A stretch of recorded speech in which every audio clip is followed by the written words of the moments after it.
Porque as pessoas ficaram malucas porque viram o filme foi muito premiado, como eu disse antes. O pessoal, e aí quanto foi que tu gastou nesse filme? Né, uma super produção. Ele, não, gastamos pouquíssimo, mas não vamos falar não, porque senão todo filme que eu fizer, vocês vão querer pagar 2 coxinhas e uma Coca-Cola pra eu fazer esse filme. E não é assim, a gente foi muito sacrifício pra fazer esse filme, gente, né? Pelo Jura, amor de Deus, sabe né? quantas pessoas tinha na equipe dele de efeitos especiais? 35 pessoas. Caraca. Isso é um absurdo. Que loucura, hein? Isso é um absurdo. Que loucura. Rapadura Cast, o podcast do portal Cinema com Rapadura. Diabos, é aquilo! É o Godzilla! Godzilla?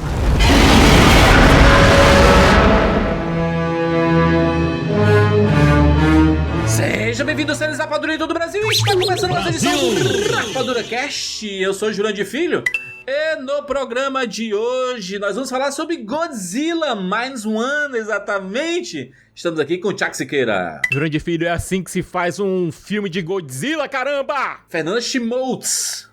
Obrigada! Meu Deus do céu! Obrigada, Deus! Não acredito. Até acabou com a minha concentração a falar um negócio mega sério aqui, mas eu acho que a minha abertura hoje vai ser isso. E olha que seu nome, a gente fala só a metade do sobrenome, tá? O meu sobrenome, originalmente, é Schmoltzmaier. Você imagina como era pra mim na alfabetização? Com 7 anos. E sabe o que é mais triste? Que as pessoas, elas ficavam me chamando de Schumacher, de Schwarzenegger, que são sobrenomes mais difíceis do que o meu. Então eu cheguei à conclusão de que eu só não sou famosa o suficiente para as pessoas se darem ao trabalho, porque é uma grande tristeza. Ainda. Um dia vão chamar o Schwarzenegger pelo seu sobrenome. Fernanda Schwarzenegger, imagina. Porra! Hasta la vista, baby. Diretamente do Central Pandora. Sora, seja bem-vinda. Obrigada. Godzilla é japonês, gente, não tem outra. Gostei. Temos Correto. aí um embate, falaremos mais disso. E também do Central Pandora, Matheus. A gente sempre pode analisar o cenário sociopolítico do Japão pelos filmes Godzilla. Olha, vamos falar sobre Godzilla Minus One, que finalmente chegou no streaming, depois do sucesso no Oscar, o planeta inteiro querendo ver, o japonês simplesmente colocou debaixo do braço, falar assim, em breve soltarei. E aí foi o que aconteceu, né? O Minus One finalmente chegou. Não, o negócio que o em breve deles foi totalmente do nada. O Godzilla Minus One, ele emergiu que nem o Godzilla do filme. Exatamente. Do nada, um dia, Sem a anúncio. Netflix falou, toma aí, galera. E já é sucesso, já é top da Netflix no Brasil, no mundo inteiro, porque é um filmaço, vamos falar sobre ele, finalmente. Lembrando, gente, que esse podcast tem spoilers, tá? Então, assista lá, Godzilla Minus One na Netflix, depois volta aqui. A gente vai falar tudo, vamos entrar em todos os detalhes, então, né? Tem um aviso aí, tem spoilers, tá? Se você tá assistindo o Rapadura Cast em vídeo, sim, porque nós estamos em vídeo. Começamos na edição passada, lá do Mad Max, né? A gente fez nossa primeira edição como um piloto, um teste, e deu muito certo, a gente recebeu muitos feedbacks positivos. Um piloto em Mad Max, Jurandir Filho. Exatamente, né? Teve uma brincadeira aí. Mas, uma coisa importante, se você gosta do áudio, é saudosista do áudio, tranquilo, você vai poder ouvir tranquilamente o Rapadura Cast em áudio em todos os aplicativos. O podcast, a versão em vídeo, vai estar disponível no YouTube, a gente está pensando em colocar no Spotify também. Mas é um novo passo para o Rapadura Cast, para possibilitar novas oportunidades e também trazer mais imersão, conquistar mais público. Tem muita gente que gosta desse formato em vídeo, mas pode ficar tranquilo, o Rapadura Cast é do mesmo jeito. A gente permanece com as vinhetas, tem as transições, tem tudo que vocês gostam. A gente só vai ter que mudar um pouquinho dos Rapadura Casts antigos, porque de um tempo pra cá o Rapadura Cast tem 18 anos. Mas de um tempo pra cá, as empresas, o YouTube, o Spotify, começaram a mandar muitos avisos de direitos autorais pra gente, porque a gente começou na época que a internet era só mato. E quando era só mato, a gente colocava a discografia inteira do Michael Jackson pra tocar durante o programa e não dava problema, entendeu?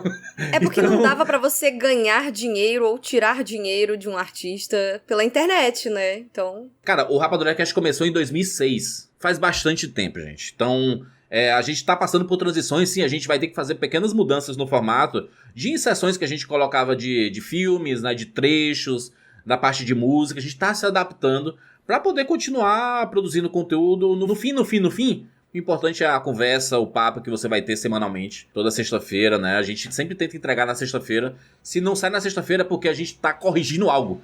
Surgiu algum imprevisto, algum problema no programa e a gente tá tentando resolver. Aqui é controle de qualidade, rapaz. E é isso, esse é o recado. E dessa vez, gente, vamos falar sobre Godzilla, um filme muito pedido, muito, né, muito comentado pelos nossos ouvintes. Foi um filme que foi trend na internet, que muita gente ficou maluca quando saiu pra VOD no mundo inteiro e as pessoas assistiram baixado mesmo. E a Netflix chegou e, né, capturou, é meu, e aí chegou do nada. Jogou e a gente vai comentar. Jogou uma Pokébola no Godzilla, foi? Exatamente. Tipo isso. É isso?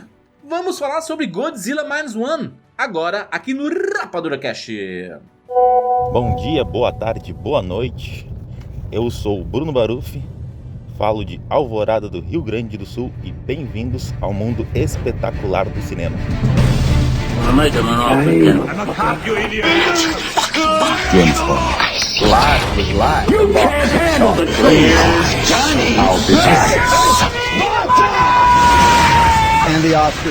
Rapadura Cast.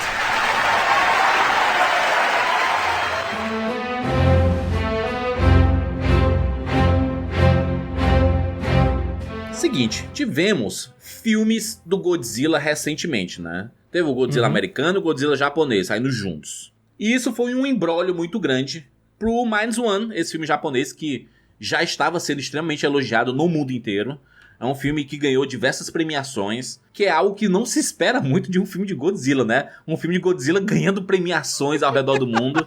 É algo que é meio surreal, porque o Godzilla sempre esteve na esfera do filme de cultura pop, filme de monstro, filme, né, divertido, de porradaria e essas coisas todas. Eu acho que quando a gente pensa no Godzilla japonês, a gente pensa mais naquela coisa de, meme, a pessoa vestida, pisando na maquete. Aquela cena do Austin Powers, do Godzilla que não era Godzilla e o cara, o Hiro lá do Hiro dizendo, olha o Godzilla, mas não é o Godzilla, é só um bicho parecido com Godzilla por conta de direitos autorais. Mas, juras, eu queria voltar um pouquinho... eu queria voltar um pouquinho no tempo. Na verdade, eu queria voltar cerca de 70 anos no tempo, certo? Ixi. Pro lançamento do Godzilla original, certo? Que foi lançado, inclusive, aqui no Brasil pela Obras Primas, junto do Godzilla 2. Esse Godzilla original ele foi dirigido pelo Ishiro Honda e com co-direção ou direção de efeitos especiais do Eiji Tsuburaya. Esses dois caras são basicamente os pais do Tokusatsu.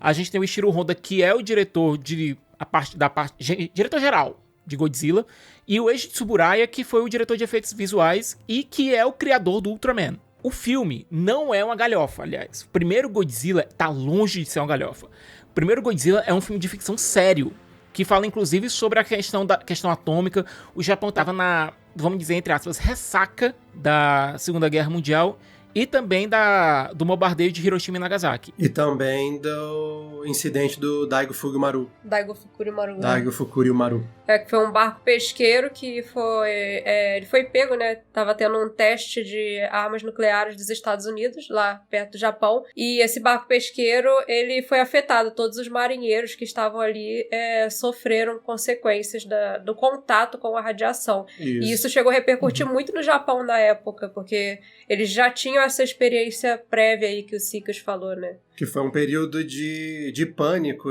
assim, em mercado de peixe se testava peixe por radiação e tudo mais. Sim. Então, o drama nuclear no Japão durou muito depois do fim da Segunda Guerra. Ele continuou perturbando ele por muito tempo. Inclusive, esses testes, eles são mostrados no Godzilla original de 54 e são mostrados também no Minus One. O filme foi um sucesso no Japão.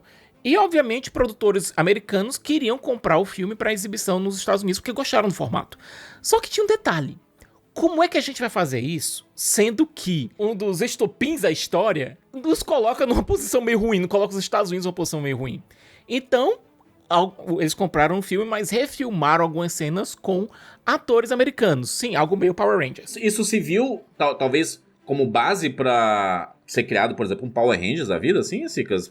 Basicamente é um protótipo. De pegar uma coisa japonesa e refazer o que você não gosta com americanos e aí criar um produto isolado. Sem dúvida, o Rain Saban tirou a ideia daí. Agora imagina só, Juras. Pra você vender isso pro mercado americano, eles transformaram o Godzilla em uma coisa meio... Saiu de ser uma consequência nuclear pra se tornar mais uma força da natureza. Inclusive é algo que a gente vê, inclusive no atual Monsterverse. Se a gente parar pra pensar num histórico de adaptações de obras japonesas para o ocidente feitas por americanos, norte-americanos, normalmente, a maior parte dos sentidos, dos significados mais filosóficos, que geralmente animes, mangás e outras coisas que eles resolvem adaptar, acabam sendo meio esvaziados em prol de só ação, diversão.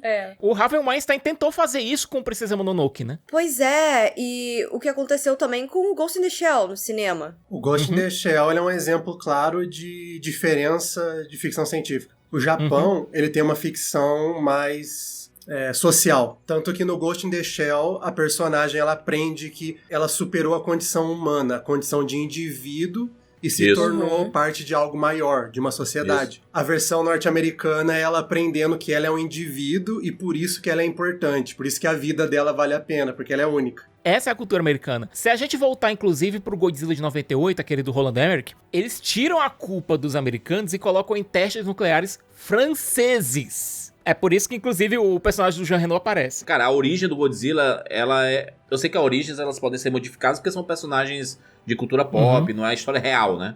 O Godzilla, no caso, né? Mas o fato real é que a origem do Godzilla, ela vem disso, da explosão de Hiroshima e Nagasaki, e o medo que o japonês tem de bomba atômica, de explosões atômicas, de tudo que é relacionado a nuclear. E eu acho que é uma forma também deles lidarem com o trauma que isso gerou na sociedade deles. O próprio Godzilla Minus One aqui, como um filme que celebra os 70 anos do Godzilla e o legado do Godzilla, ele tá discutindo basicamente isso. O protagonista do filme, o Koichi, ele é um ex-piloto kamikaze e o arco dele todo nesse filme é ele tentando entender se ele tem o direito de seguir a vida dele depois da guerra, porque um monte de gente morreu, e o que ele vai fazer? Tem uma cena muito triste, eu sei que a gente ainda não entrou nos temas do filme, mas tem uma cena muito triste que ele acorda de um pesadelo e ele fala, eu fico pensando se isso tudo aqui que eu tenho aqui, né, não é só um sonho, se eu já não morri, como é que eu sigo a minha vida em frente, sabe? O Godzilla é interessante porque ele vai acompanhando a visão do Japão sobre a energia nuclear, essa primeira fase do Godzilla. E assim, na verdade o Godzilla é baseado em um filme norte-americano, né? O produtor, o Tomoyuki Tanaka, que foi o produtor do primeiro filme, ele veio pra América. E na época, tava muito popular aqui o Monstro do Mar, que tem aquelas animações stop motion do Ray Harryhausen. E também tava saindo aquele das formigas gigantes. Estavam se falando muito sobre radiação nuclear, fazendo monstros crescerem. E foi daí que ele teve a ideia de fazer o monstro gigante do Japão. No caso, seria o Godzilla. E o Ishiro Honda, ele foi uma pessoa muito importante aí nessa visão do Godzilla, porque o Ishiro Honda, ele esteve na Segunda Guerra. E na hora de representar o Godzilla, ele se baseou muito na visão que ele teve quando eles estavam retornando da guerra. O helicóptero que ele estava passou sobre Hiroshima e Nagasaki e ele viu aqueles lugares devastados, assim, e lembrando daquela visão de toda a destruição que ele viu ali naquele momento, ele falou, eu tenho que dar vida ao Godzilla.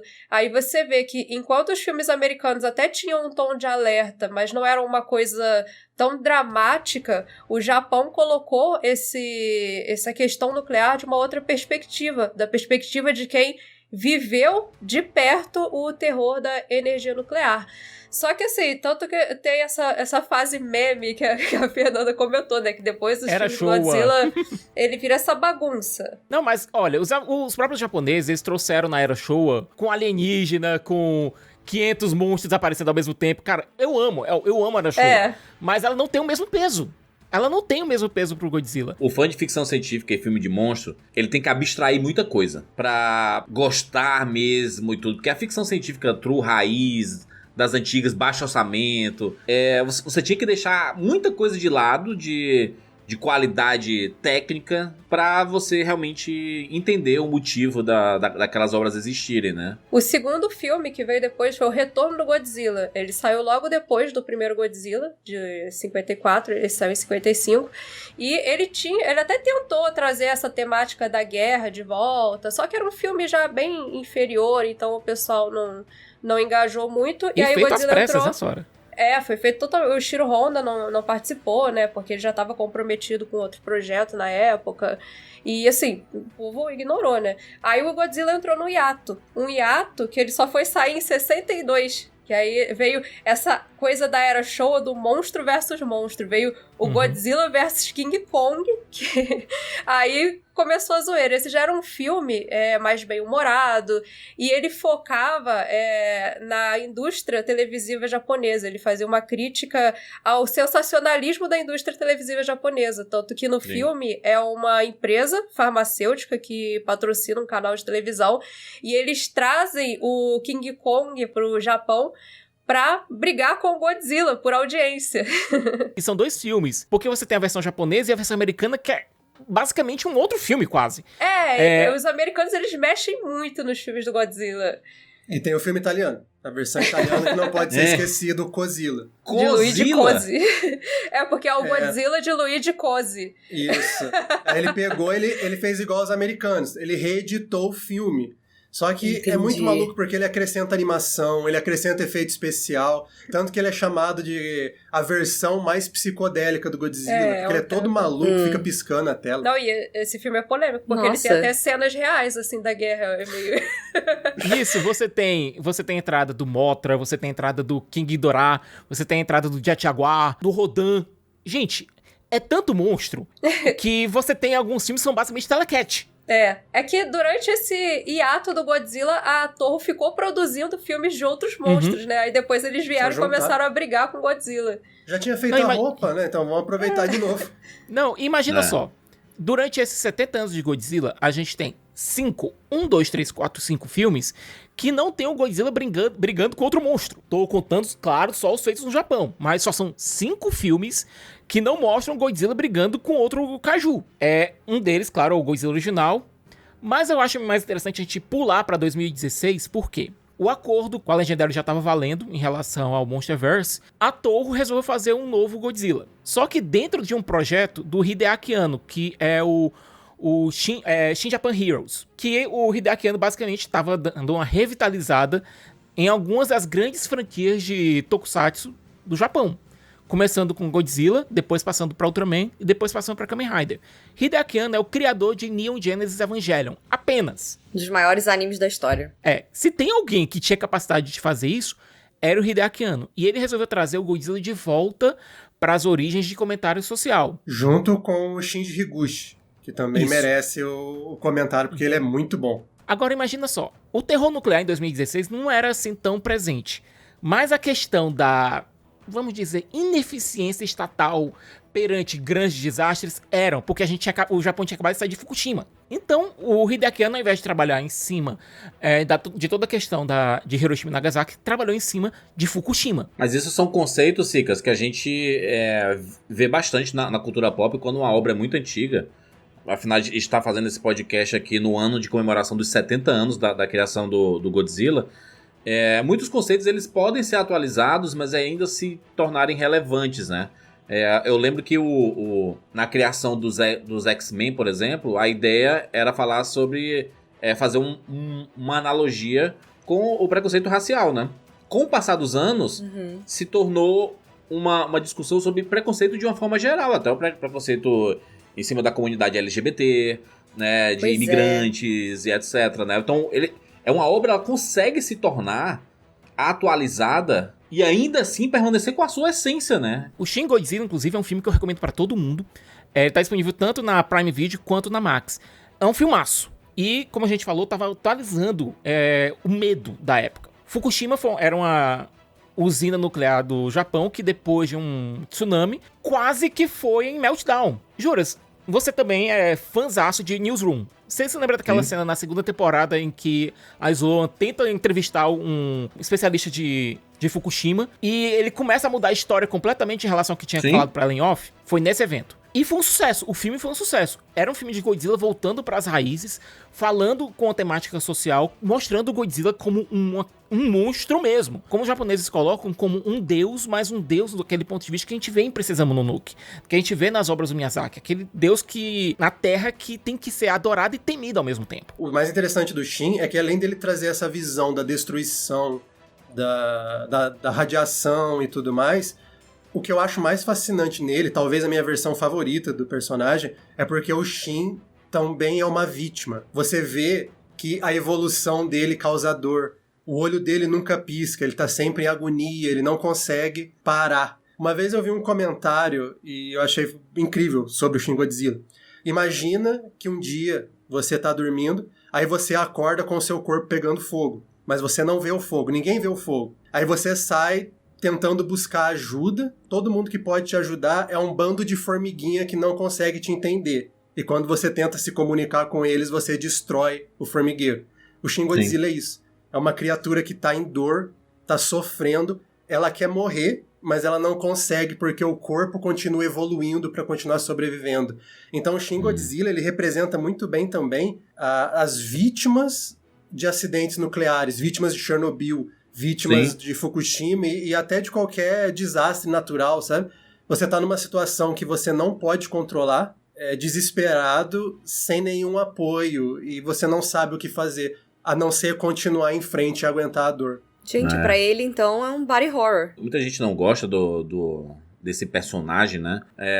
Mas se você pega o lado social, é impossível você não compreender as metáforas e as analogias, né? A própria criação dele, de ser ele ser gerado por causa da maldade do ser humano, né? De explosões atômicas, de exercícios nucleares, né? E isso é uma crítica muito grande, porque por mais que na cultura pop as pessoas passaram a amar o Godzilla, porque tinham outros monstros e aí o Godzilla salvava a humanidade. Na verdade, ele estava protegendo o território dele, né? Ele não tá salvando a humanidade, ele não gosta dos humanos, sabe? O Godzilla é um destruidor, sabe? Ele destrói coisas. No Godzilla -1 aqui, ele faz um ataque lá no Japão que mata 30 mil pessoas, sabe? Ele é um destruidor, ele é uma criatura, né? Ele é uma criatura. No -1 ele é o que é mais vilão. Eu tenho certeza que tem uma cena que ele tá dando risada. Não, imagina só, gente. Aniversário de 70 anos tá chegando. A gente precisa fazer algo nosso, sem ser da Legendary, sem ser algo do Monsterverse. E a gente precisa continuar esse filme que foi um sucesso. Como é que a gente faz? Chegaram vários cineastas com vários pitches diferentes. E o Takashi Yamazaki, ele tinha feito alguns filmes que eu adoro. Ele fez o Zero Eterno, que é baseado no mangá do mesmo nome, que é incrível. Ele fez a versão live action de Patrulha Estelar, que eu também amo. E ele chegou com um pitch diferente, mas a primeira coisa que ele apertou foi: eu preciso fazer uma continuação de Shin Godzilla ou eu posso fazer algo próprio? Quando ele recebeu o ok da Toho para fazer algo próprio, apareceram outros dois problemas. Primeiro, pandemia, que atrasou todo o cronograma. Segundo, o contrato da Toho com a Legendary. No mesmo ano em que a Legendary lançar um filme, a Toho não pode lançar um filme do Godzilla. Se sair um filme do Godzilla em 2024, ia sair, que era o Godzilla e Kong, que é justamente em 2024. Né? Saiu. Mas ia sair, né? Ia sair em 2024, que é justamente no ano de aniversário do Godzilla. Então, além de lidar com o atraso no cronograma das filmagens por conta da pandemia, o Yamazaki e a equipe dele tiveram que acelerar para sair em 2023 o filme. Porque o filme não poderia sair em 2024 por conta do contrato com a Legendary. Isso é um imbróglio muito grande, Cicas, porque o -1 é um filme de 2023, e aí em 2024 sai o Godzilla, o Novo Império, né? Que é o novo filme que saiu recentemente. Recentemente não, no começo do ano. Isso. E aí, aqui no Brasil, a gente sentiu isso, porque o filme estava em cartaz, o Godzilla -1, e aí quando completou exatamente um mês antes de chegar Godzilla e Kong, um Novo Império, eles tiveram que tirar do ar. Mesmo o filme fazendo sucesso, os cinemas lotados. Não só aqui no Brasil, Juras, no mundo todo. O único local que ele não saiu de cartaz foi no Japão, que ele saiu de cartaz no dia anterior à chegada em cartaz do Godzilla e Kong. E aí o filme teve que não só sair de cartaz, como ele não podia sair também em streams, porque poderia impactar o olhar que as pessoas têm sobre o Godzilla e achar que o Godzilla e Kong é a continuação do Godzilla -1. Os japoneses têm uma janela de lançamento realmente de 6 meses, certo? O filme estreou lá em outubro, novembro. Chegou lá no tempo certo para o lançamento em VOD, na Prime Video e em mídia física, que foi 1º de maio. Mas eles tinham ainda a questão de como lançar esse filme no resto do mundo. Eles fecharam um acordo com a Netflix para a distribuição global do filme, certo? Que saiu, inclusive, um mês depois desse 1º de maio, dia 1º de junho, né? Que é dentro da janela. É dentro da janela japonesa. Eles respeitam muito as datas, né? É impressionante. Não importa se é um sábado, se não é no dia de lançamento de coisas da Netflix, que é uma sexta-feira. Não, é no dia do negócio. O contrato ele é do dia 1º de maio ao 1º de junho. Beleza, 1º de junho a gente lança o negócio. Agora, aí que tem o grande pulo do gato. Imagina só. A gente não tem condições de saber como foi feito esse contrato da Toho com a Netflix. Essas coisas são mantidas muito em sigilo. Mas a gente consegue imaginar que isso deve ter sido fechado muito recentemente, porque a Netflix já tinha fechado o mailing dela de lançamentos no mês de junho. E não custava Godzilla Minus One. Não tava. E tem outro ponto importante, Sicas. Eu acho que eles nem sabiam, nem imaginavam que o Godzilla Minus One iria se tornar um fenômeno global. Uhum. Porque não existe um frisson desses pra assistir um filme do Godzilla japonês, exceto pra quem gosta de assistir filmes do Godzilla japonês, né? Que já tem diversos filmes. Então eles não sentiam que o mundo inteiro tava querendo assistir. Depois do sucesso no Oscar, nas premiações, as pessoas, cadê esse filme? Não dá pra ver. A geração atual, que consome muita coisa em streaming, em VOD, etc., ela não tá acostumada a não ter acesso. Então houve um certo transtorno nas pessoas, né? De dizer assim, meu Deus, como assim esse filme não pode ser visto? Não, eu acho que não foi nem a falta. Não foi nem a questão da falta de acesso. Eu acho que foi a falta de informação.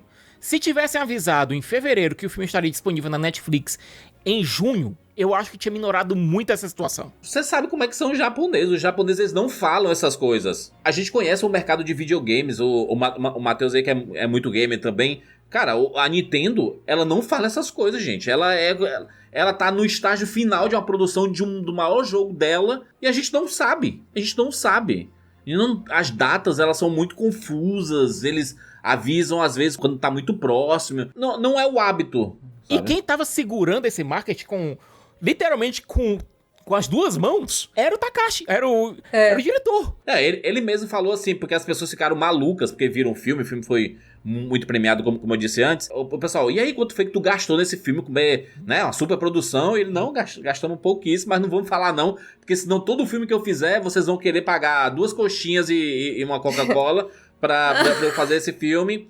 E não é assim, a gente foi muito sacrifício pra fazer esse filme, gente, né? Pelo Jura, amor de Deus, sabe né? Quantas pessoas tinha na equipe dele de efeitos especiais? 35 pessoas. Caraca. Isso é um absurdo. Que loucura, hein? Isso é um absurdo. Que loucura. O cara fez o filme de dinossauro dele, cara. Porque o primeiro ataque do Godzilla ali, você vê assim, meu Deus, ele é tipo o T-Rex lá do Jurassic Park. O Tiranossauro, ele tem esses bracinhos curtos, o jeito de andar, e ele é uma mistura, né? O nome Godzilla é uma mistura de gorila com baleia, né? Baleia e gorila. Baleia e gorila. Quando você junta os dois, ele vira um dinossauro, basicamente, sabe? Ele anda na terra, ele nada ali. Ele é uma mistura de vários seres, o pessoal chama de né? lagartão, mas na origem dele não tem nada de lagarto. É uma baleia e um gorila. Mas aqui parece mais um filme de dinossauro, sabe? Segundo um dos filmes, ele é um tiranossauro, de fato. Um dos filmes japoneses. Segundo o Roland Emmerich, ele é um raptor gigante. É uma iguana. Não, e olha, o Takashi Yamazaki, ele foi bem claro quando perguntaram os filmes favoritos dele. Ele fala da influência que o cinema americano tem, especialmente o Spielberg. Quando o Spielberg chegou e disse, cara, eu assisti seu filme 3 vezes no cinema, o Yamazaki quase cai pra trás, porque pra ele recebeu um elogio de Deus. Gente, o orçamento do Godzilla Minus One foi 15 milhões de dólares. Como? Não paga o cachê de um desses grandes astros, cara, de Hollywood. E uma coisa muito interessante, que eu acho que acabou impulsionando muito o interesse do público por esse filme, foi justamente porque ele levou o Oscar, agora de 2024, de melhores efeitos especiais, concorrendo com um monte de filme blockbuster com orçamento gazilionário, né? Exatamente. E ele levou... E uma coisa que eu lembro que eu fiquei, assim, estarrecida assistindo o filme no cinema foi com o fato de que o efeito, além de ser muito bom, porque ele não parece uma pessoa numa fantasia, ao mesmo tempo, Eu acho que a construção da imagem dele, do visual dele, também remete à época da fantasia, da galera de fantasia pisando na maquete. E ele consegue ser extremamente ameaçador. As formas como usam ele, tanto no mar quanto na terra, fazem com que ele pareça realmente muito assustador. Os efeitos da escama, a radiação quando acende e parte das escamas nas costas dele, que são ejetadas. Que são ejetadas que nem o pino de uma bomba, né? Mesmo. O design é fantástico e é assustador. E não só isso, acho que a direção é muito boa também. Algumas cenas ficam muito na minha mente, principalmente na cena que a Noriko, ela vê, quando o Godzilla chega na cidade, e a gente vê o Godzilla pela primeira vez no reflexo da janela do metrô, fantástico. E você só vê o rosto, o foco no rosto de desespero, a expressão dela, e muito só ali dirigido, a sombrinha do Godzilla. Eu acho que, se tem uma coisa que os japoneses sabem fazer, isso eu vejo já por direção de anime, várias coisas, é botar essa coisa extremamente gigantesca na expressão facial dos atores. Enquadramento, né? Enquadramento de reação, é uma coisa que parece muito enquadramento de desenho também, de anime. Não, mas isso é Spielberg que fez, isso é Spielberg. Ele pegou o Takashi Yamazaki, ele deve ter assistido umas 500 vezes Tubarão, até porque a cena da perseguição do barco é toda Tubarão. Você consegue imaginar, você consegue ouvir as notas. Filmado no mar, né? De verdade, né? Não é CGI não ali, né? Ficou muito maneiro isso. A gente escutou já de muitos diretores que filmar no mar é muito caro, porque é superprodução. Só que é uma produção pequena, então pra eles estavam com a câmera no mar, filmando, né? E tipo, botou o barco lá e é isso, né? E você vê quando a direção é boa, que eles conseguem mesmo assim fazer um negócio parecer grandioso, com um orçamento pequenininho. Você vê filmagens de coisas grandes, de blockbusters grandes de Hollywood hoje em dia, que fica parecendo que foi muito barato. Eles fazem tudo em fundo azul, botam um CGI que não tem tempo de refinar, então por isso fica aquele CGI meio esquisito. E aqui eles fizeram um negócio super funcional, que tem uma cara de efeito prático, mesmo sem ser, sabe? Sim. Os japoneses, eles são muito efetivos em conseguir criar esse terror em torno do Godzilla, né? Eles usam a fotografia como um recurso a mais ali, não é só uma forma de exibir o filme, não é só criar uma tela bonita. Eles conseguem colocar ali o terror do Godzilla. Tem uma diferença quando a gente vê o Godzilla americano, do Monsterverse, e quando você vê um Godzilla de um filme japonês, ou principalmente pensando nesses mais recentes, né, no Shin Godzilla ou no Minus One, que eu não me sinto completamente apavorada quando aparece o Godzilla no Monsterverse, mas eu fico desesperada quando aparece num desses dois filmes. Tem duas coisas, Fê, que eu acho que contribuem para isso. É a forma como o Godzilla é tratado pelo diretor, certo? Especialmente porque... Tem um respeito ali, né? É um próprio Guardiões da Galáxia, certo? Uma grande produção americana hoje em dia. O pessoal filma de qualquer jeito e depois diz, a gente conserta na pós-produção. Aí fica o coitado do artista de efeitos visuais tendo que lidar com 500 revisões da mesma tomada e a tomada não fica boa. Porque ele teve que passar 500 horas na mesma tomada porque tiveram 500 revisões que o estúdio mandou. Ó, a gente quer assim. Não, a gente quer assado. Não, a gente quer assim. Não, volta pro outro jeito. Não, ó, faz assim. Cara, não tem como o efeito ficar bom dentro de um prazo tão exíguo assim. Você chegou a ver uma postagem no Twitter de um artista de efeitos visuais falando sobre isso esses dias? Porque isso que você falou me lembrou muito essa postagem. As pessoas comparando efeitos, por exemplo, da franquia tradicional do Piratas do Caribe, do 1, 2 e 3, botando ali imagens do David Jones, principalmente, né? E comparando com as coisas atuais da Marvel, com... Pô, mas também tudo bem, né? Escolheram botar o MODOK ali e, sei lá, o terceiro olho do Doutor Estranho. E aí ele tava falando justamente isso. Que, assim, gente, não é que... Como é que os efeitos pioraram de lá pra cá? Não é isso. Os efeitos são muito melhores hoje em dia. Ele falou justamente isso que você mencionou. De que é tanta coisa no processo de revisão que não dá tempo. Não dá tempo de você fazer. É uma coisa que eu penso que me lembra muito o que acontece nos filmes da Disney Animation, por exemplo. A Pixar geralmente antes dela começar a produzir um filme, a fazer a parte da animação, ela trabalha, refina, faz o roteiro. Então são pelo menos uns 2 anos em processo de pré-produção e eles só começam a animar qualquer coisa quando já tem a história completamente fechada. E se você olhar os documentários das coisas novas, da Disney Animation, por exemplo, no Disney Plus, eu acho que eu já cheguei a mencionar isso antes, mas enfim. No do Frozen 2, por exemplo, faltando, 9 meses pro filme estrear, eles ainda não sabiam o que iam fazer com o final da Elsa, sabe? Então, é aquele tipo de coisa. Não tem como o negócio atingir o potencial dele se você não tem tempo pra trabalhar aquilo ali. É coisa da visão do cineasta. Sim, sim. Sicas, mas é por isso que o James Gunn, ele deu entrevistas recentes falando assim que a primeira coisa do universo DC que ele tá construindo, a primeira coisa é o roteiro. A base de tudo é o roteiro. Quando o roteiro estiver pronto, a gente começa a procurar quem vai fazer, quem vai dirigir, quem vai atuar e etc, né? Eu sei que pode soar uma visão meio idealista de cinema, mas eu acho que o que diferencia uma produção de Godzilla Minus One de um filme como, por exemplo, esses da Marvel, que tem orçamentos gigantescos e ainda assim não conseguem atingir esse nível de qualidade, é o propósito. Godzilla Minus One, você vê do início ao fim que ele é um filme que tem um propósito. O cineasta quer contar aquela história e ele tem uma coisa que ele quer passar ali. Então aquelas pessoas envolvidas na produção trabalham todas focadas nesse propósito. Já nos filmes da Marvel e outras grandes produções que a gente vê por aí, o propósito é ganhar dinheiro. Então não existe um propósito artístico. E eu acho que isso fica muito visível. Eles acham que o público não enxerga, mas o público enxerga. É a diferença entre arte e produto. Eu vou um pouco mais além, gente. Dentro da especificidade aqui, o Takashi Yamazaki, ele foi o roteirista do filme.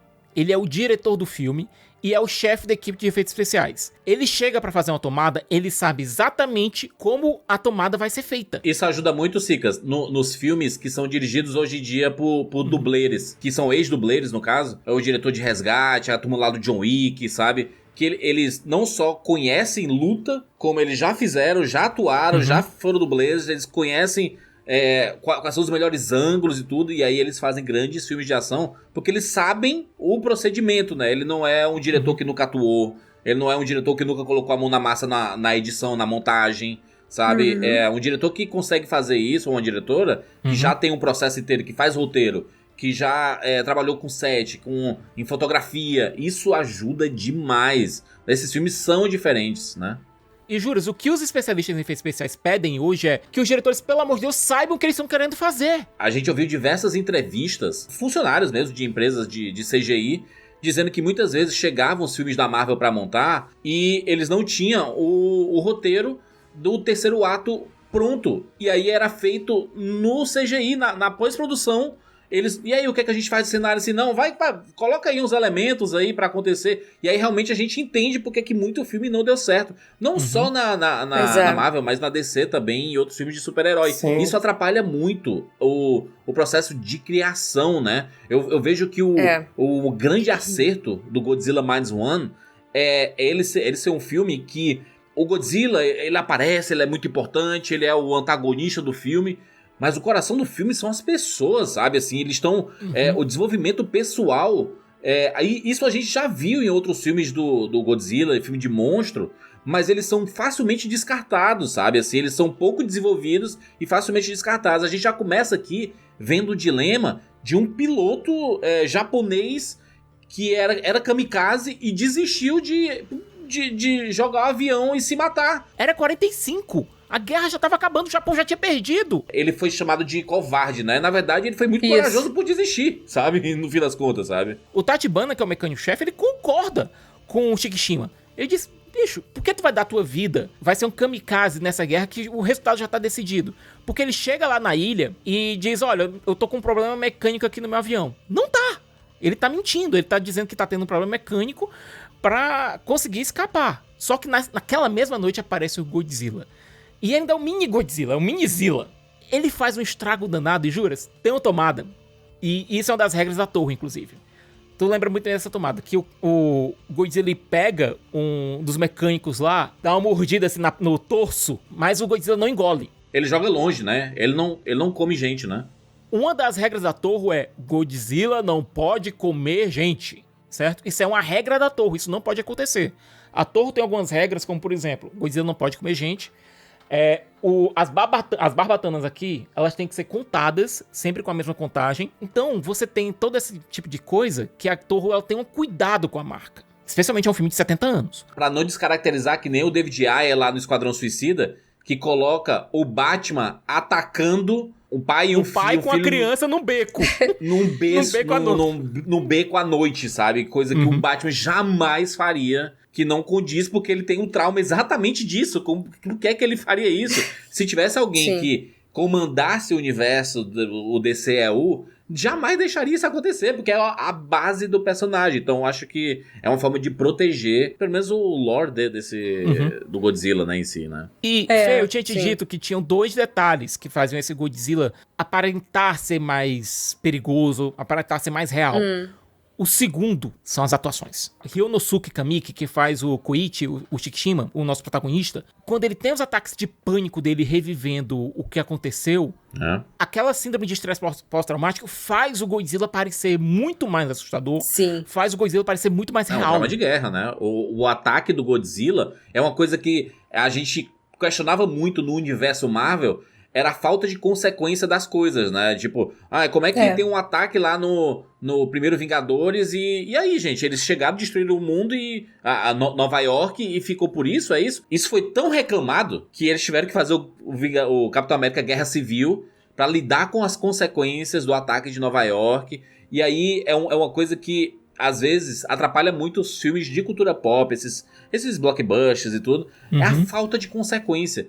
Esse filme aqui, ele total tem as consequências dos ataques. Foi uma coisa que eu tava gostando, por exemplo, da série da Apple, do Godzilla, que mostrava, caraca, realmente mostrando a civilização se adaptando aos ataques do Godzilla. Tem lugar que você vai se esconder, pra lidar com os traumas daquilo tudo, e depois eles abandonam porque os protagonistas são horríveis, né? Mas eles têm uns altos e baixos, assim, a série foi renovada pra segunda temporada, aliás, viu? Mas aqui, no Minus One, você acompanhar esse protagonista, que ele desistiu da guerra, porque viu que a guerra já tinha acabado. E aí ele leva isso consigo, porque o japonês é muito honrado, né? Nas suas guerras, então, ele defende até o final. E aí ele percebe, cara, eu quero dar valor à minha vida, eu quero voltar pra casa, minha família tá me esperando pra voltar. E aí eu vou morrer por nada aqui, sabe? Essas guerras, elas destroem muito o emocional das pessoas. Ainda tem um ataque do Godzilla, né? Essa relação com a guerra e esse foco do Minus One nas consequências fala muito com a atual situação social e política do Japão, principalmente entre jovens. Enquanto o Godzilla original, de 54, ele estava no auge do trauma da guerra, Minus One vem num contexto completamente diferente. Ele sai num período onde o Japão já está esquecendo o que a guerra causa. Então, os sentimentos pró-guerra no Japão estão batendo recorde desde antes da Segunda Guerra Mundial. Os jovens estão mais dispostos a aceitar a ideia da guerra. E a ficção científica japonesa vem falando muito sobre isso. Kamen Rider Black Sun, que a série que saiu na Prime Video, fala exatamente sobre isso. E o Minus One volta com a ideia de desromantizar a guerra. Essa ideia de que eu me sacrifico pelo meu país. Não, na guerra você só morre. Você não morre por nada, você só morre. Eu concordo totalmente. Eu tive uma sensação extremamente antibelicista nesse filme. Ele é totalmente... Completamente. E isso que o Matheus falou agora é incrível. A gente tem um personagem... Porque, vamos lá. Depois da guerra, esse personagem, nosso protagonista, ele volta, você vê os destroços da guerra, na rua onde ele morava, morreu todo mundo, inclusive os pais dele, então ele não tem mais família, ele acaba se vendo ali numa situação que ele acolhe essa moça jovem, que já tinha acolhido uma bebezinha, então eles viram meio que uma família encontrada, nenhum deles ali é de fato relacionado por sangue, parente... nem nada assim. E ele arruma um trabalho pra conseguir reconstruir a casa, ter o que comer, né, pra ele, pra menina e pra filha, né, que eles adotaram ali nessa circunstância. São 3 órfãos, né? 3 órfãos de guerra. Exatamente. Essa família que se forma aí no início do filme, ela até tem uma representação muito bacana, porque eles são parte de uma geração que teve a sua vida afetada, praticamente destruída pela guerra. O Koichi perdeu tudo que ele tinha, perdeu a família, perdeu a casa, tá tendo que se adaptar. E essa nova geração, que tá representada nesses dois personagens, está agora tendo que cuidar, totalmente despreparada da geração nova. Aí entra o papel da Akiko, que a Akiko é a nova geração que vai ser criada por esses jovens que foram afetados pela guerra. Sim, porque apesar de focar muito na destruição, Godzilla Minus One é sobre a reconstrução de um país. Exatamente. Tanto é o título Minus One é porque o Japão estava zero. O Japão estava devastado quando a guerra acabou. Chega o Godzilla, o Japão fica menos um. E se você pode ver que, apesar de ter lá o teste Bikini Atoll, né? Atol do Bikini e tudo mais, esse Godzilla é o mais removido da representação nuclear da franquia. Ele não representa a bomba nuclear, ele representa a guerra por si só. Tanto que escolheram como cenário Tóquio. Ela foi destruída pelos bombardeios de... Bombas incendiárias. Bombas incendiárias, isso. Que é até aquele anime, Cemitério dos Vagalumes, fala sobre isso. E se você vê, o Godzilla ele tem a pele queimada. Ele representa essa destruição pelas bombas incendiárias até mais do que as nucleares. Então ele vem como a guerra e não como a energia nuclear.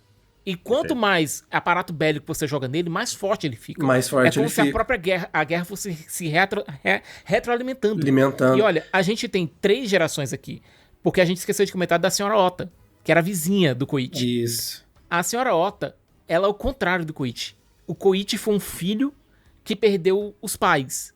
A senhora Ota é uma mãe que perdeu os filhos. Ela começa atacando ele, né?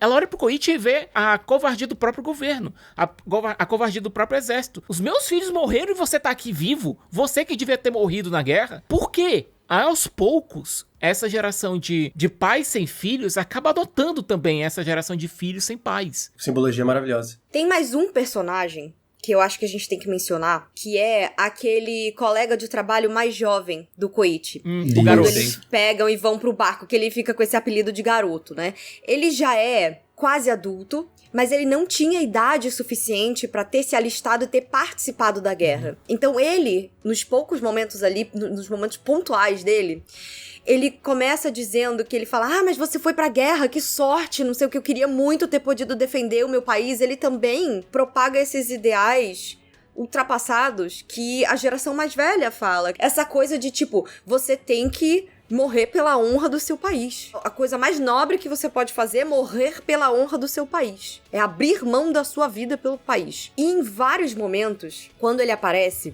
tem isso, a reação do Koichi quando ele ouve esse tipo de coisa. Ele grita, ele chega a sacudir o menino, ele fala, você não sabe o que você tá dizendo, não fale isso. Se a guerra tivesse durado mais um pouco. Exatamente, ele fala, nunca mais fale isso, porque ele não faz ideia do que é a guerra de verdade. Tem uma série, Fê, que a gente já comentou várias vezes aqui no Rapadura Cast, que é Band of Brothers. Ela, a série da HBO, que tem no Max, inclusive, pra assistir, vale a pena. E tem na Netflix, né? Ela acabou... Netflix. Acabou indo pra Netflix, assim como a sua continuação, entre aspas, que é o The Pacific, que mostra o outro lado. Inclusive o lado do Japão, assim, né, invadindo pelo Japão. O The Pacific é até melhor que o Band of Brothers. É porque o The Pacific ele é mais profundo nos temas. O Band of Brothers ele é mais focado na guerra em si. E aí tem os dilemas que são assim... São os soldados chegando na guerra agora, empolgados, estamos chegando no acampamento, não sei o quê, e os que estão voltando destruídos, eles estão mal. E aí depois eles começam a se questionar, cara, por que a gente tá aqui? A gente é uma máquina né? A gente vai ser moído numa máquina de moer carne. Isso aqui, é principalmente sabe? Nos últimos episódios, Juras. Nos últimos episódios de Band of Brothers, quando a gente tem a guerra já perto do fim, os substitutos chegando, e o pessoal veterano que tá lá já há um bom tempo, e os caras dizendo, a gente queria ver a ação. Você tá doido? A gente tá aqui estacionado aqui, é a primeira vez que eu tô tendo papel higiênico pra me limpar. O contraste que a gente vê nisso é porque, como a gente tá vendo a perspectiva dos que estão chegando no começo da série, e aí você vê os outros voltando, aí você, caraca, a galera tá destruída, né? Mas os que estão chegando ainda estão empolgados, porque eles caraca, finalmente chegamos aqui, vamos Não, até porque a máquina de propaganda tudo. tem que ficar influenciando essa galera pra dizer, gente, é serviço patriótico, você está lutando pela liberdade, etc. Agora, no caso de Godzilla Minus One, o que a gente tem? A gente tem o Koichi, que é o nosso protagonista, totalmente devastado da guerra, a gente tem o garoto, mas a gente tem também a figura do Estado, na verdade de 2 estados. A gente tem a figura dos Estados Unidos e do Japão. O Japão tinha basicamente entregue toda a burocracia, todo o controle do país para os Estados Unidos. E na hora que acontece um desastre que precisa se dar a intervenção do Estado, os japoneses não fazem nada e os americanos não fazem nada, dizendo, olha, a gente não pode fazer nada, 1000 desculpas, porque se a gente fizer qualquer movimentação militar na região, os soviéticos vão achar que é com eles e vai começar uma guerra mundial. O que volta na ideia da guerra, porque você pensa ali, o mundo inteiro acabou de ver o conflito mais desastroso da história da humanidade. Com a invenção de uma bomba que destruiu 2 cidades. Não passou nem uma década, uma guerra ainda maior, mais destrutiva pode acontecer e a sociedade já está comendo. Não deu tempo de você se curar dos traumas da anterior. A sociedade já está enfiada em uma outra. Esse negócio de que a guerra só gera cada vez mais guerra. E é até interessante porque o governo japonês é um vilão nesse filme. E é algo assim que eles não focam tanto em ficar... mas os Estados Unidos jogou a bomba. Eles não vilanizam tanto os Estados Unidos. Eles vilanizam o governo japonês. Volta naquele negócio que eu comentei da situação do Japão atualmente. O Japão, ele estava no eixo na Segunda Guerra. O Japão destruiu a Coreia. Ele destruiu a Indochina. Ele matou milhões de chineses. O Império Japonês foi terrível. E isso é um negócio que foi negado desde que a guerra acabou. Os Estados Unidos ajudou o Japão a negar. Então você tem, assim, esse filme falando, isso aqui, essa destruição, também é culpa do nosso governo. Ele jogou tocando na ferida, né? Isso, ele jogou o nosso país nessa destruição. Tanto que o Godzilla de 54 começa com um barco pesqueiro sofrendo lá com o negócio nuclear, o teste nuclear, que foi o Daigo Fukumaru. Começam com a parte de baixo de um zero, com uma bomba, é um bombardeio. Lá em 54 era o que o japonês temia. Aqui, em 2023, é o terror que o Japão causou a outros países. Porque a imagem do Zero, do avião Zero, que é o avião que o Koichi pilota, com a bomba embaixo, aterrorizou a China e a Coreia e vários outros países antes da guerra realmente começar. Quem quiser um pouco mais sobre esse assunto, procurem filmes como Império do Sol. O próprio Takashi Yamazaki dirigiu um filme chamado Zero Eterno. E tem um detalhe, só linkando com o que você falou, Matheus. Tanto Godzilla Minus One quanto o Zero Eterno, esses 2 filmes do Takashi Yamazaki, eles não foram lançados na China e na Coreia. Por motivos óbvios. Isso é muito óbvio e existe um musical chamado Hamilton, que é uma obra de arte, se você não assistiu ainda, por favor, vá atrás de assistir, que tem uma frase de uma música. Está no Disney Plus. Um dos meus grandes lançamentos aqui no Brasil, né, do Hamilton. E aí tem uma frase de uma música que é quem vive, quem morre, quem conta a sua história, né? É exatamente isso. Histórias da guerra é exatamente isso.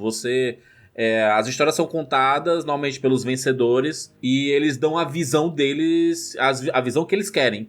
E os perdedores escondem muitas coisas também. E aí, porque guerra é uma merda. Você não quer guerra. E pra mim, eu achei esse filme ele é fantástico.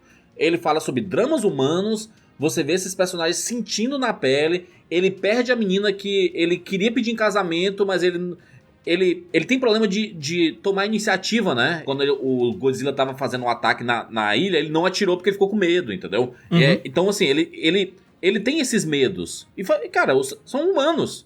São personagens humanos, gente. Eles passam por essas coisas. Nem todo mundo é super-herói. Ele perde e, cara, eu vou dizer uma coisa. Se o Godzilla nunca passou esse medo pra mim. Eu nunca senti... Todo filme que eu assisti do Godzilla, eu nunca senti medo do Godzilla. Às vezes, cara... É um personagem aí que daqui a pouco ele vai ficar do nosso lado, entre aspas. Esse tiro que ele dá, quando ele carrega as babatanas, e ele desce de uma vez e dá um tiro, e o tiro é uma explosão nuclear, inclusive o formato do cogumelo, você fica assim, caraca, maluco, que poder é esse? Eu chorei no cinema naquela cena da chuva negra. Caraca. Depois que começa a chover, a chuva ácida. E não dá, cara. Aquilo sempre me faz chorar. E é o efeito oposto, porque... Voltando pro Godzilla lá do Gareth Edwards, a cena que ele solta o bafo atômico é uma cena que você fica pulando que nem... É triunfal.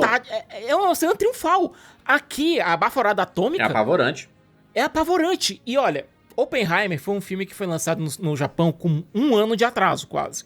Isso. Porque tava se debatendo como o filme ia ser lançado. E ele foi lançado após o Godzilla Minus One. E uma das coisas que fizeram pra campanha publicitária do Oppenheimer foi colocar o Nolan conversando com o Takashi Yamazaki. E é engraçado porque o Nolan disse que adorou o filme, né?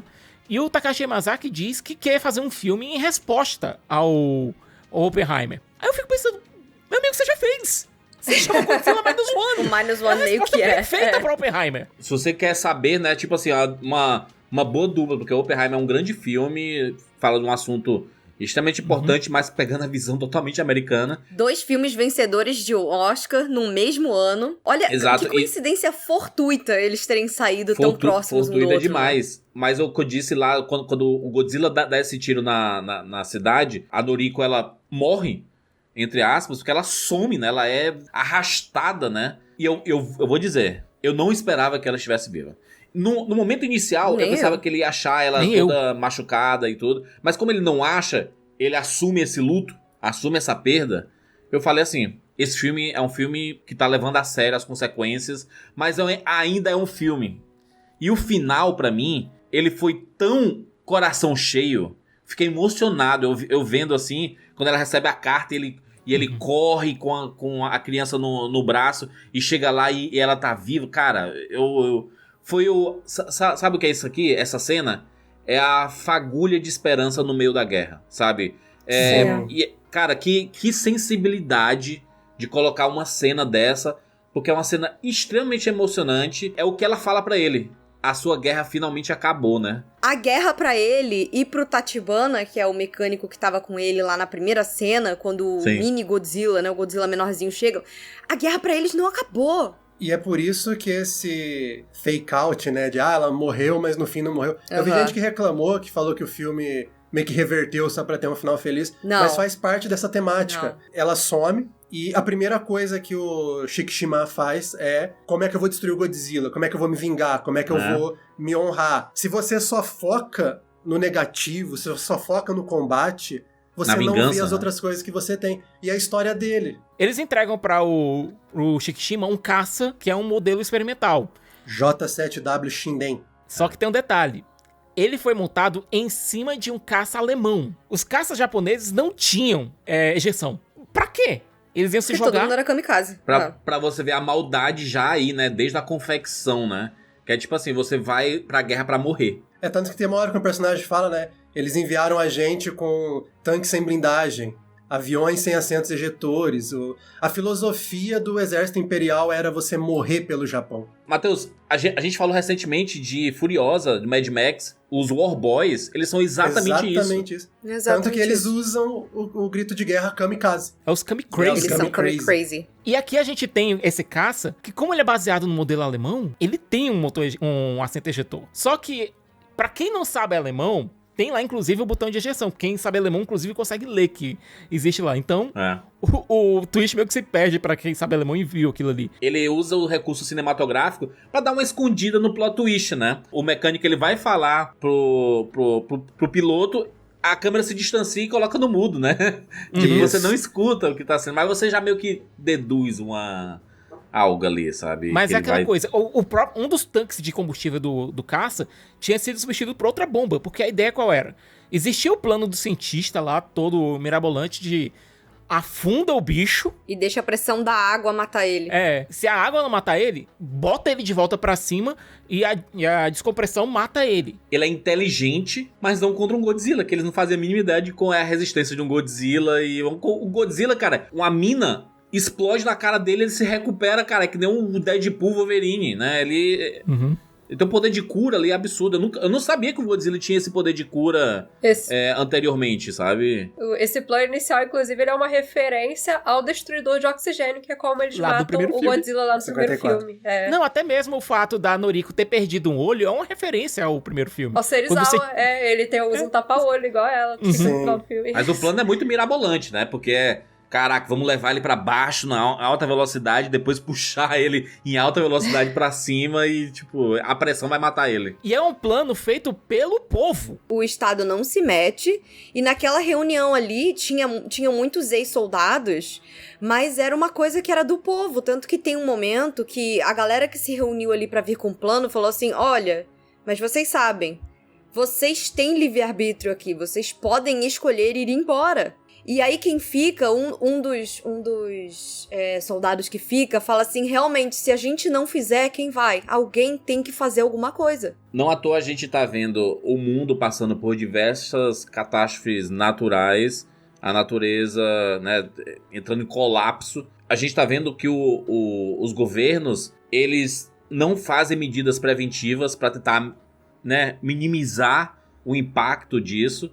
E aí sobra pra quem? Pro povo tentar se virar, de se ajudar, de fazer campanha pra arrecadar em Pix, pra poder ajudar as pessoas que estão sobrevivendo. É foda, porque o assunto ambiental, que também é o assunto do Godzilla, né? Esse assunto ambiental da catástrofe da natureza, causada pelo próprio ser humano, é claramente uma referência. Por isso que o Godzilla é um personagem extremamente atual, extremamente importante. Ele pode ser ressignificado pra todos os tempos, assim... Porque ele se encaixa perfeitamente nisso.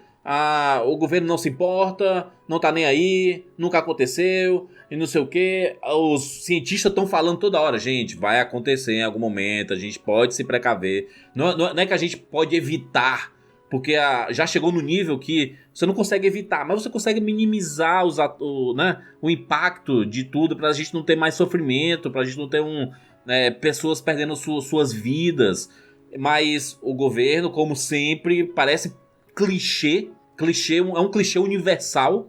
O governo não faz absolutamente nada. A primeira verba que é cortada é a verba ambiental. E aí é muito triste. Aí a gente vê os impactos, infelizmente. O povo acaba tendo que se juntar e se unir. Isso é uma coisa que o povo... Quando o brasileiro, então, o brasileiro quando quer ajudar, ele ajuda bastante, sabe? Ele se agrega, né? E eu acho que o filme do Godzilla fala também sobre isso. Ele vem também dessa revolta o governo arrumou o problema. No caso, o Império Japonês começou uma guerra, destruiu a vida de todo mundo.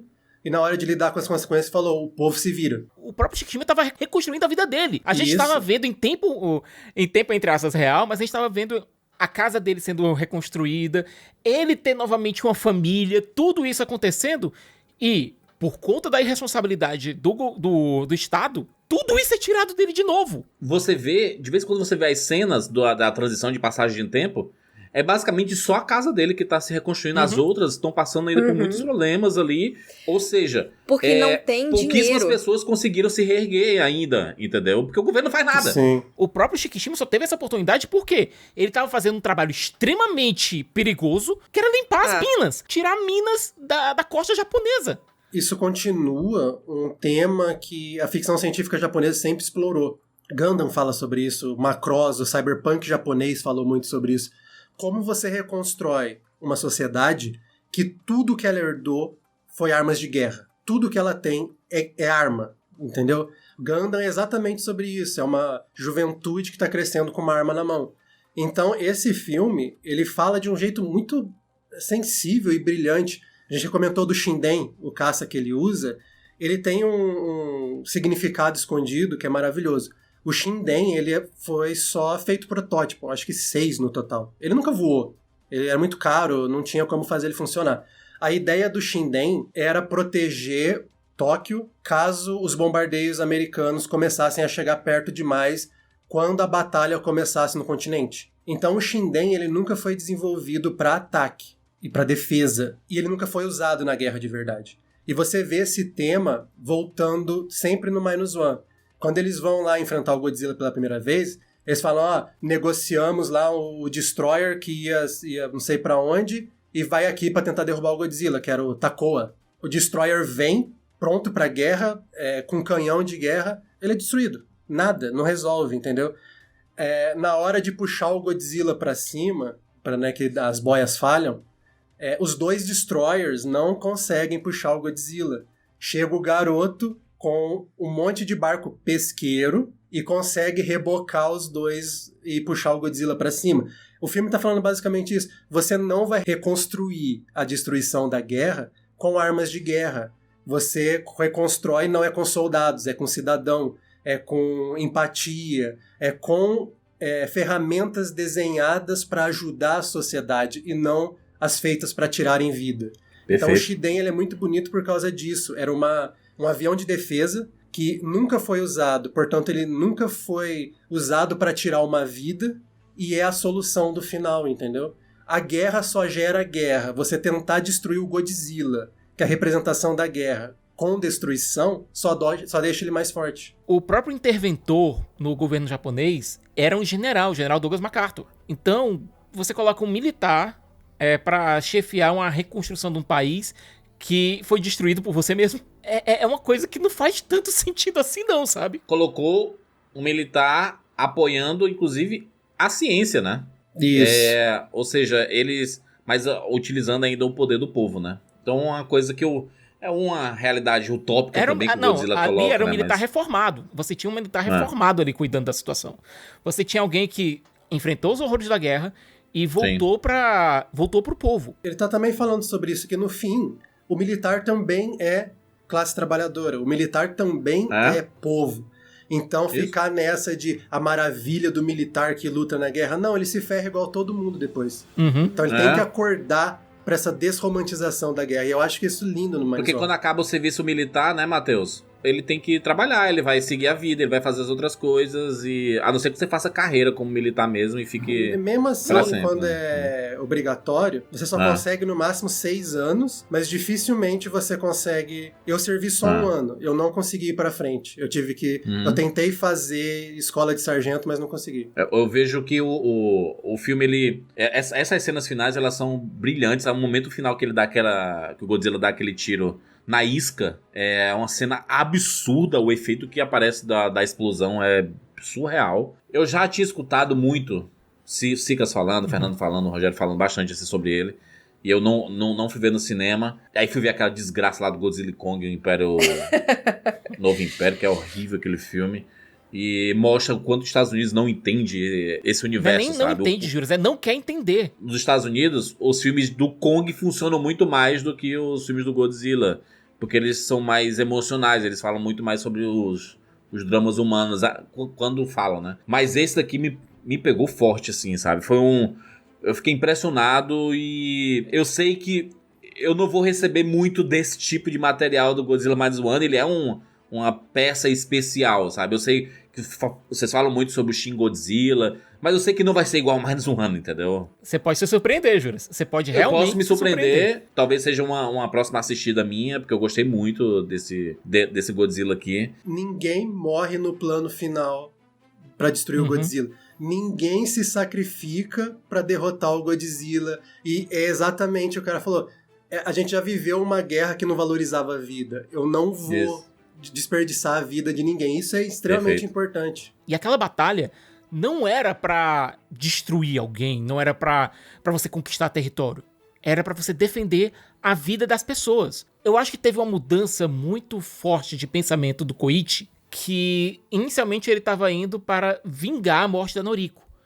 Mas que ele muda essa cabeça dele quando dizem pra ele, cara, não deixa a Kiko órfã, não deixa a tua filha sozinha. Por mais que ele estivesse tentando rejeitar a questão da paternidade, rejeitar a questão do laço de matrimônio, já existia. Aquela cena é muito pesada, né, dele lá quando tava jantando com o pessoal, e aí ela fala assim, não, ela não é minha filha, e a menina olha pra ele, papai, sabe, assim, cara, que tristeza, e fica todo mundo escandalizado, né? É porque ele tá todo mundo tão corrompido e corroído por causa da guerra. E é bonito a gente ver a jornada de transformação do Koichi durante o filme, se permitindo não só criar uma família pra ele, abraçar aquelas 2 mulheres, né, como sua família, mas também dele se perdoar Porque o pensamento antigo de que, tipo assim, que é aquela coisa que a senhora fala pra ele logo que ele chega em casa, que ela fala, é por isso que a gente tá ferrado, porque vocês que deviam ter ido pra guerra não morreram pela gente, sabe? Ele achar o valor dele como ser humano, de novo, no meio de uma guerra que desensibilizava todo mundo e que dizia que o valor dele era morrendo pelo país mesmo, sabe? Então, pra uma obra feita pelos japoneses, eu acho um pensamento bastante moderno. Não, e ele encontra o valor dele não como soldado, mas como pai, como marido. Tanto que esse final do Minus One, ele emula um aspecto muito interessante do primeiro filme. Que no primeiro filme, quando o Godzilla é morto, as pessoas não comemoram. Elas começam a gritar, a chorar. É um final dramático, porque o Serizawa, ele se sacrifica pra acabar com o Godzilla. Então as pessoas não estão comemorando porque o Godzilla foi destruído. Elas estão lamentando o sacrifício daquele homem que tirou a própria vida pra salvar o país. E nesse filme, assim que o Koichi vai na direção do Godzilla e as pessoas pensam que ele morreu, né? Fica aquele tom dramático, que eu acho que já casou muito com esse tom inicial do primeiro filme. Mas até depois, né, que eles descobrem que ele tá vivo, eles não começam a gritar, a jogar chapéu pra cima, né, comemorar. Eles fazem continência, respeito. Não é um final, não foi uma vitória, foi uma salvação. A gente tem aquele epílogo também que mostra o abraço, mostra a família se reunindo. Eu vou voltar aqui um pouco pros monstros da Universal, certo? Pros monstros clássicos. Especialmente quando você tinha um filme de Frankenstein, etc. Você tinha que dar um jeito de matar o monstro. E era quase um desafio pra como a continuação ia ser feita, certo? Como é que a gente vai trazer esse bicho de volta? O Takashi Yamazaki, eu acho que talvez até pensando, pode ser que eu seja o próximo cara a fazer um filme aqui de novo, não sei. Dessa água, nunca diga dessa água não beberei. Ele deixou uma pontinha aberta, né, com aquelas células na Noriko que meio que parecem pertencer ao Godzilla. E existe uma portinhola aberta por um retorno do monstro. Ele mesmo se explode, né? Ele tem umas bolhas aparecem dentro dele. A gente não sabe se é o processo de recuperação dele ou se ele vai dar luz a alguma coisa ali. Exato, a gente vê essas duas coisas, né? Esse pedaço de carne do Godzilla borbulhando. E antes disso, as células G, que são essas células de DNA do Godzilla, né? Na Noriko.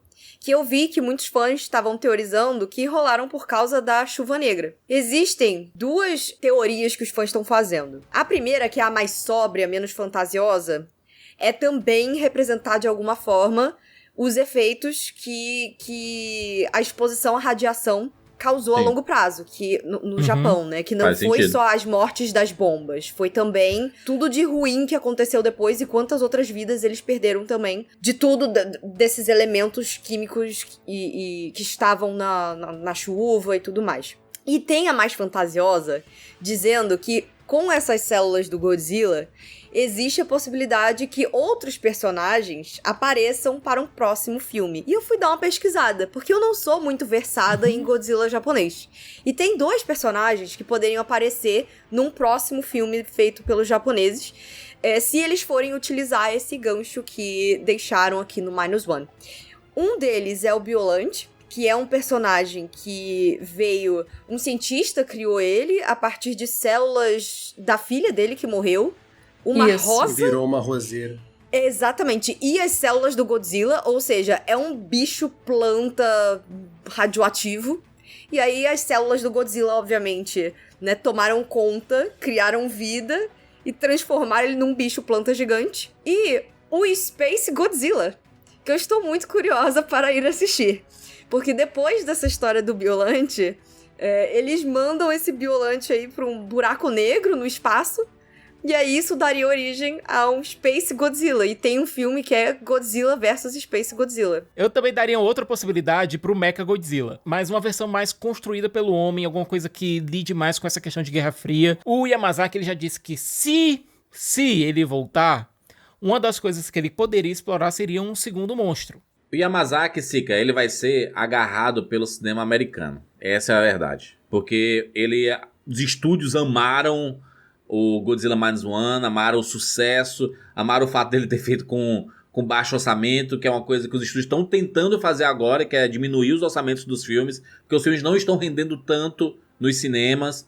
Então eles precisam diminuir o quanto que eles gastam. E esse é um diretor que eles querem. Mas tudo que o diretor não quer é fazer esse aperto e passar 5 anos fazendo o filme no aperto, né? Pra lançar e sem a garantia de que vai ser um sucesso. Porque não dá pra saber também, né? A Lucasfilm, ou seja, a Disney, tá muito interessada nele. Falou que o sonho dele é dirigir um Star Wars. O que dá pra ver, porque a cena dos reboques chegando pra ajudar os Destroyers é exatamente igual a cena da Ascensão Skywalker. Não diz isso não, Matheus, pelo amor de Deus. Mas é verdade. As próprias cenas do Koichi voando ali no terceiro ato, em torno do Godzilla. Tem muito um quê de Star Wars ali, uma energia. Sim. Deixaria o homem trabalhar? Eu não ponho a mão no fogo pelo rato não, gente. Um negócio sobre a mancha, né, da Noriko, que tem toda essa teoria mesmo. Eu também queria muito ver a Biollante, né, num filme. Até porque a Biollante foi o maior exercício que eu já tive sobre não julgue o livro pela capa. Porque eu sempre achei ela aterrorizantíssima, extremamente sinistra. É isso eu jurava que eu tô fazendo que aqui. Todas as minhas caras aqui, Matheus, são disso, de julgando pela descrição, sabe? Eu sempre achei que a Biollante era vilã. Quando eu assisti o filme, ela não só não é nem anti-herói, ela é uma heroína. Ela salva o mundo. Sério? E arrisca. A Biollante é uma heroína. Bota ela junto da Mothra e do Gamera. A Mothra é outra também. A Mothra é meu caju favorito, é linda. A Mothra Eu queria ver... É a paixão, cara. É a paixão do Godzilla. É a minha também. Apaixonado pela borboleta, cara. Essa mancha, desde a primeira vez que eu vi, tirando a parte do como isso se conecta com o universo, como isso cria mais possibilidades, eu sempre vi como um ponto final em todo o tema de -1. Porque a destruição, a guerra, o trauma sempre deixa marca. E você vai carregar essa marca para sempre. Mas ela não te define, você não pode deixar ela te definir. Ela é uma marca, é uma cicatriz, mas você é muito mais do que os traumas que você sofreu, seja da guerra, seja da destruição. Então, aquele momento dela abraçando a família dela representa isso. Ela carrega a marca, mas a marca não é ela. E, Matheus, pra mim, se o Yamazaki, ou se essa continuidade for pra frente, caso a gente tenha um -2, ou alguma coisa do tipo, pra mim teria que ter um espaço de tempo, teria que ser dado um time jump, porque eu queria muito que a família do Koichi, ela tivesse ali o seu final feliz, sabe? Eu acho que pra mim, a história do Koichi, da Noriko e da Akiko tinha que terminar ali. E se a gente for continuar nesse universo, continua, mas dá um espaço de tempo, passam umas 2 décadas, 3 décadas. Bota a filha pra ser a protagonista, rapaz. Até porque ela ter as células ali significa que pessoas que foram atingidas por aquela, né, foram pegas ali naquela explosão atômica, de alguma forma podem estar carregando parte dessas células. Então não precisa ser ela. Podem ter várias outras pessoas, sabe? Eu voto também de deixarem os pobres desses três em paz. Vai vir o ZT do Planeta X na continuação. Meu Deus do céu. Meu Deus, um filme tão pé no chão, aí vai pra um negócio totalmente aleatório, assim. Gente, vamos aqui pras notas. Notas de 0 a 10 para Godzilla -1. Não tenho mais o que acrescentar. Que filmaço, que coisa fantástica, melhor filme de Godzilla que eu já vi. Talvez um dos melhores filmes de monstros que eu já vi. Vou rever. A Mari ficou extremamente interessada em querer assistir, porque ela falou assim, eu nunca soube a história a criação do Godzilla. Tá aqui, esse é o filme perfeito pra você ser introduzido no universo Godzilla aqui. Nota 10, não tem outra nota pra dar, eu me recuso se alguém der outra nota aqui. Vamos lá, Cicas. Jura, você pode dar 12? Não, dê 10 mesmo. Dá 10, Olha, Cicas. Eu dou 10, cara. E com uma felicidade tão grande, sabe? Godzilla -1 foi um dos meus filmes favoritos de 2023. Eu assisti 3 vezes no IMAX. Queria ter visto mais se tivesse mais. Se não fosse a porcaria do Aquaman, eu teria visto 4, 5. Pra mim é um filme que equilibra muito bem a questão do drama com a questão da presença fantástica do Godzilla. E olha, a gente fala tanto dele, ele é uma presença tão forte no filme, que ele tá em tela por menos de 10% do longa, sabe? Mas a presença dele é tão imponente que, se a gente pegar um desses Godzillas feitos pelo Monsterverse, que ele tá em tela 30, 40% do filme, ele não tem uma presença tão impactante como nesses menos de 10% aqui. É um filme que tem personagens humanos muito bem desenvolvidos, todos os temas sociais são muito bem apresentados, não é colocado de forma a marretar esses temas, eles são colocados de maneira sensível, são colocados de uma forma muito bem costurada dentro de um roteiro que te joga dentro da vida desses personagens. Não preciso falar nem dos efeitos especiais, que o Oscar já falou por mim. Essas 35 pessoas que trabalharam nesse filme merecem um abraço, merecem todo o reconhecimento possível e imaginável. A gente fala muito sobre a questão dos outros streamings. Se eu tivesse apostado alguma coisa, eu diria que esse filme teria ido pra Prime Video. Por mais que a Netflix tenha seus aumentos, ela é ainda o streaming com maior penetração no mercado nacional. Mundial, né, Cicas? O maior streaming do planeta, né? É uma nação Netflix, basicamente. Quando sai na Netflix, quando é um filme grande desse, é você saber que o mundo inteiro vai estar assistindo, que é uma coisa que, infelizmente, o cinema, por logística, ele não consegue. Porque ele não consegue estrear ao mesmo tempo em 198 países, né? Ele vai, por territórios, ele vai ser distribuído. E ainda assim, não tem a acessibilidade que tem o streaming, né? O streaming tá basicamente em todo mundo que tem acesso à internet, consegue chegar. Então, a pessoa que mora no interior e não tem cinema, ela vai conseguir assistir a Netflix, né? Eu não troco a experiência que eu tive assistindo Minus One no IMAX por experiência nenhuma. No entanto, eu seria louco se eu não reconhecesse que a chegada do filme na Netflix não traz essa acessibilidade pra todo mundo. Eu acho que é a forma que o filme vai ter pra ser reconhecido, ser conhecido e reconhecido por todo mundo. É a forma que ele vai encontrar o maior público possível, na Netflix. No Japão, ele teve o lançamento dele pela Prime Video, mas como falei, eu fico muito feliz que a Netflix tenha trazido o filme pra o seu catálogo. Eu queria que tivesse tido um pouco mais de preparo pra chegada do filme, ou qualquer preparo, mas chegou. A gente tá fazendo a nossa parte aqui, como influenciadores, pedindo pra vocês assistirem esse filme, que é maravilhoso. Recomendando. Eu coloquei uma postagem no meu Instagram avisando da chegada do filme na hora que ele entrou no catálogo da Netflix. E muita gente não sabia que tinha chegado. Então, assistam Godzilla Minus One, vejam essa obra, apreciem esse filme. E de coração aberto, vão sem lembrar dos memes do Godzilla, sem lembrar lá do chute lá que ele dá junto do Jet Jaguar, sabe? Vão de coração aberto e vocês vão encontrar um filme sensível, extremamente tocante.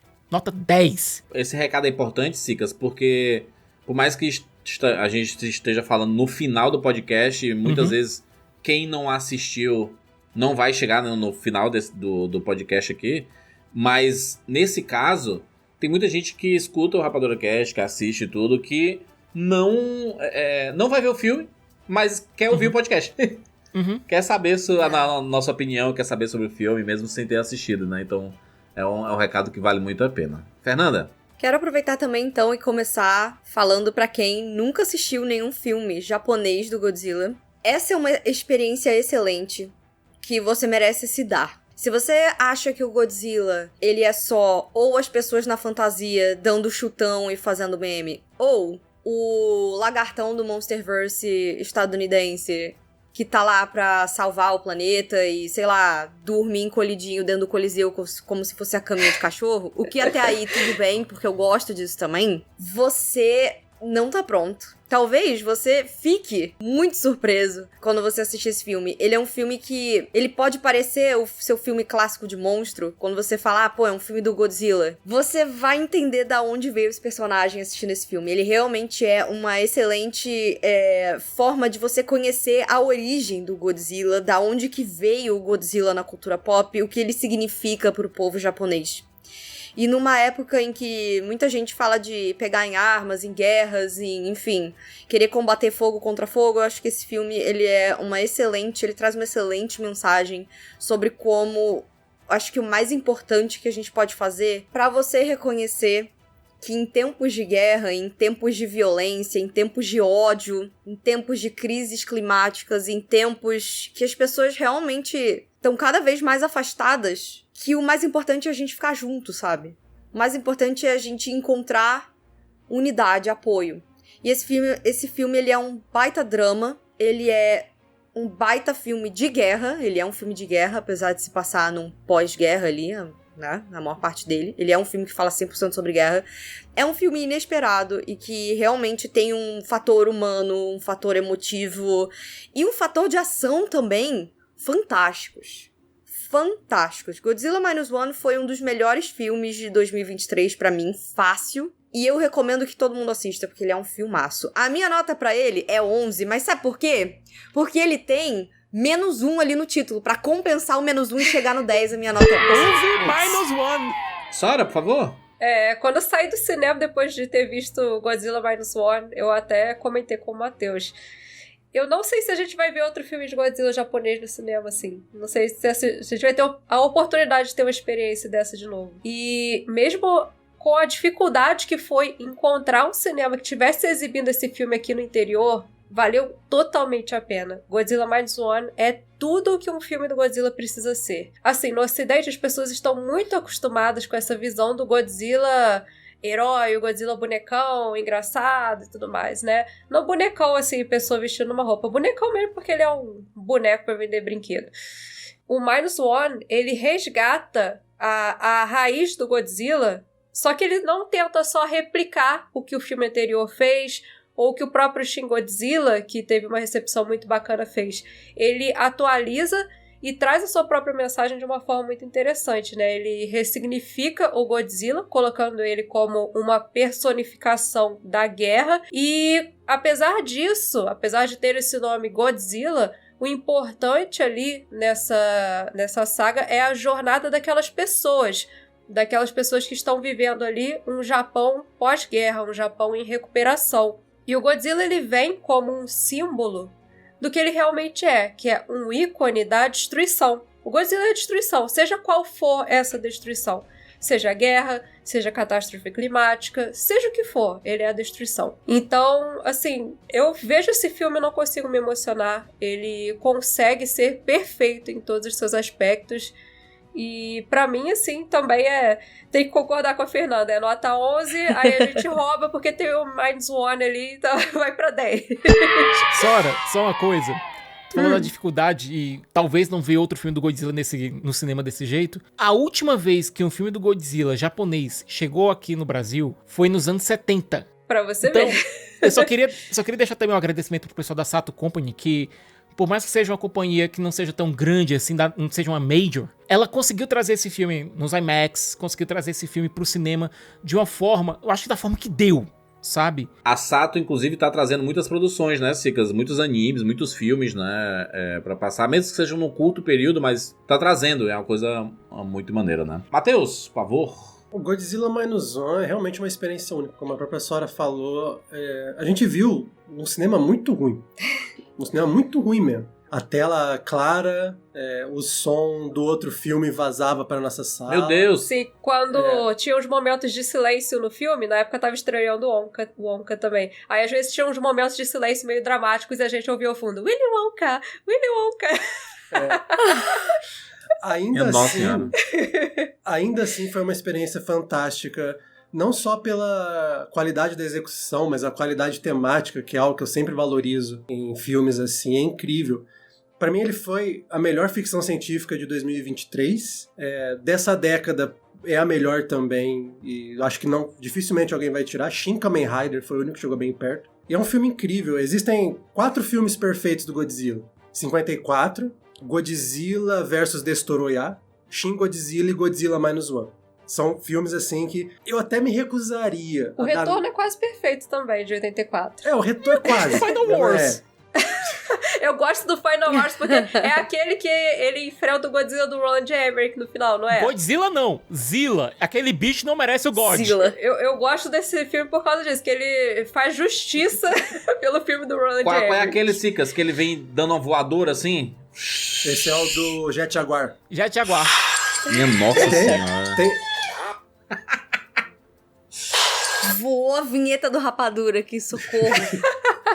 Tem o Godzilla vs Redorá também, né? Que ele joga o bafo atômico pra baixo e ele sai voando igual uma bolinha, assim. Godzilla tem muita coisa boa, né? Fala a verdade. Eu até me recusaria a dar uma nota pra Minus One, porque não tem como, sabe? Mas como eu sou convidada aqui, não tem como não ser 10. Ou 11 Minus One. Não tem como. Caraca, pela primeira vez aí o quinteto dando 10 pra... né, de forma veemente. Cara, satisfação demais poder falar desse filme. Espero que você tenha assistido e tenha curtido também. o Godzilla Minus One. Esse podcast, a gente gosta muito de fazer podcast de filme bom porque a gente consegue aprofundar, né, nesses assuntos. E a ficção científica, ela sempre traz coisas boas. Vocês estão vendo nas últimas edições do Rapadura Cast. A gente tá falando bastante sobre ficção científica. Porque tá chegando muita coisa, né? É muita coisa em cima da outra. E que é uma coisa boa, né? Porque é um gênero maravilhoso. Talvez o melhor gênero do cinema seja a ficção científica. Pra gente é uma satisfação muito grande, inclusive, ter Central Pandora aqui com a gente mais uma vez. Pesquisa aí no YouTube, Central Pandora, vocês vão ver vídeos maravilhosos, reflexões maravilhosas. E aqui é a oportunidade, inclusive, da gente discutir, né? Ter embates, tá muito legal pra gente. Aliás, se vocês, público, gostaram, se vocês gostaram desse cast, vamos tentar fazer uma forcinha pra que talvez, no futuro, num Sala VIP, a gente fale sobre Shin Godzilla, com esse quinteto aqui. De volta. Não, Siga, já foi. Já esgotamos a cota, não, do Godzilla aqui, já foi. A gente falou esse ano já. Eu nem faço parte do time oficial, mas eu apoio. Juras, é o seguinte.